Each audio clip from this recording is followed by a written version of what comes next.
Hi guys, I'm Hannah Davis and I'm doing my presentation on classical symphony. A lot of you guys already probably know what this is, but I'm just here to tell you more about it.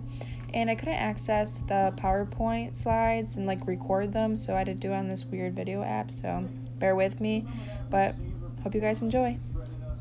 Okay, so this piece is the Beethoven Symphony Number 9, Ode to Joy. It was written by Beethoven and performed by the Vienna Philharmonic Orchestra and New York choral artists. I want you guys to view this from 30 seconds to 2 minutes.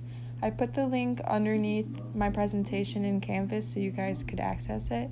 But I chose this piece because I really enjoyed it myself and I was really into it and it's really fun to listen to, so I hope you guys say the same. Okay, we're moving ahead to what is classical symphony. A symphony is an extended musical composition in Western classical music, most often written by composers for orchestra. Included in the pieces are representatives of 4 families of instruments. There's strings, woodwinds, brass, and percussion. Sometimes the keyboard will appear as a part of the symphony, but most of the time, no. Symphonies are notated in a musical score, which contains all the parts of instruments. And symphony usually refers to a musical work written in a certain form, but the term can also refer to a symphony orchestra, meaning a group of musicians who perform that kind of music. Also, the symphony was a very important form during the classical and romantic periods. A symphony is a large-scale orchestral work intended to be played in the concert hall.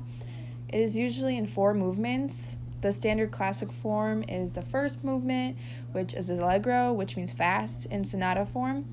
The second movement is slow. The third movement is minuet, and that's a dance with 3 beats in a bar. And the fourth movement is allegro again. Alright, now we're moving on to when did symphonies begin? Symphonies in this sense began to be composed during the so-called classical period in European music history, about 1740 to 1820. The early part of this period and the decade immediately preceding it are sometimes called pre-classical, as are the symphonies written before about 1750. During the 19th century, which included the Romantic period, symphonies grew longer, and composers concerned themselves with ways of unifying the movements. Extra musical programs were new approaches toward tonality, the major-minor system of chord progressions, were among the solutions to the problem of large-scale symphonic form. Okay, what is the theme?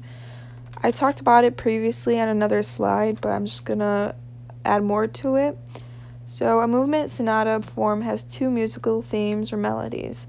The first is usually loud and forceful, which was the allegro. The second is quiet and lyrical, which was the slow. These themes are often referred to as the masculine and feminine melodies.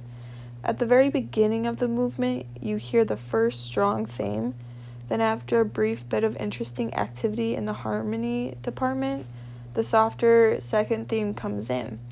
The whole section's purpose in life is to introduce or expose the 2 melodies, making it more dynamic and more fun to listen to so it doesn't get too boring hearing it just slow or hearing it just loud. So they mix them to make it way more interesting and keep the audience on their toes. Alright, so now we're doing our fun fact. So I looked up the top 10 greatest classical symphonies of all time, and on the list there was Beethoven, Mozart, Brahms, and other symphonies I couldn't even pronounce, you guys, but there was multiple Beethoven pieces on there.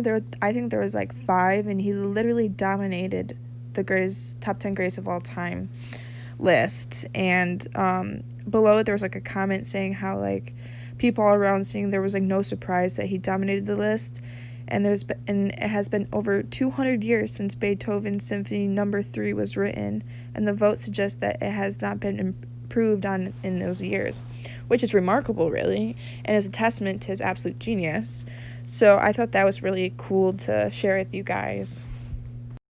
Alright, now my citations page, the most fun part of the presentation. Just kidding. Well, maybe, because it's the ending. All right, the first one, the Classical Symphony, I used the Lumen Learning website. It didn't give me a date, so I couldn't write it down, but it gave me good facts and everything about Classical Symphony, and I thought it was really good and credible.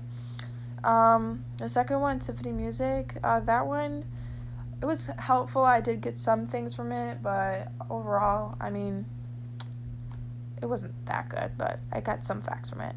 And the third one, the early history of symphony, that one was really good because it showed me all the history and everything I need to know about classical symphony. So I thought that one was really good. But thank you guys for listening to this, and I hope you guys have a great day, and thank you for the semester.